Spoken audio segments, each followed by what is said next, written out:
Buying a home is the biggest investment most of us will ever face. But for some, the dream of home ownership all too quickly turns into a nightmare. In fact, your big purchase could become a dangerous home.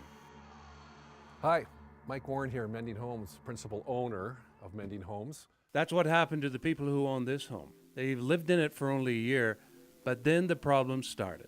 My first initial part of the inspection was to take a look at the bottom of this brick and notice that there was so much rust and water on the bottom that I realized that the water was actually trapped inside the wall. A little water inside the wall, no big deal, right? Well, thanks to improperly installed flashing, when the house was built 20 years ago, it was too small and not up to code. It was also completely nailed down from the top, not from the side. So water's been pouring into this through the flashing all the way down the brick and the stucco since 1992. Safety breaks down right at the front door. We're going to take a look at why we've braced the front of this house. We have got this braced up because the water is actually flowing through the back side of the brick, and it's got cracks in this, and we feel that this might actually cave in. Now we're going to go inside and take a look at what's going on inside the house. We've gone inside the building right now. I'm just going to take this poly off, and we've got about 30 seconds or so just to take a quick look at the damages from the water. This is right behind the brick that we saw outside. While there are structural issues inside the house as well, an even bigger concern is something so small you need to see it under a microscope. According to our reports, we have Stachybotrys penicillium aspergillus in here, about 72 spore counts, which means it's a little lethal. So that's why I'm kind of sitting here going, I got about this much time to go, that's enough.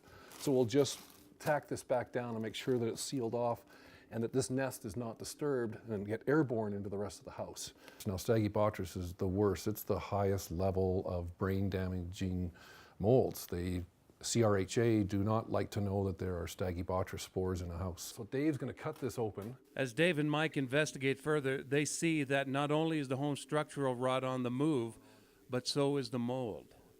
There was 72 upstairs and 12 downstairs and 0 outside.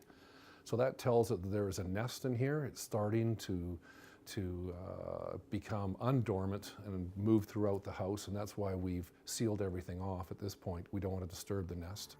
Maybe the scariest part of all this is that at the end of the day, insurance may not cover any losses incurred, even if the home is condemned. That may come as a nasty shock to the homeowner.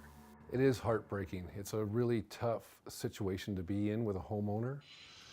It's tough when you found a concern with their home, because a home is their most precious investment. When you're dealing with this situation, I mean, you find some costly repairs. Sometimes they condemn the house. Who pays for it? To answer your question, it is the homeowner. The homeowner actually has to pay for it, which is disheartening.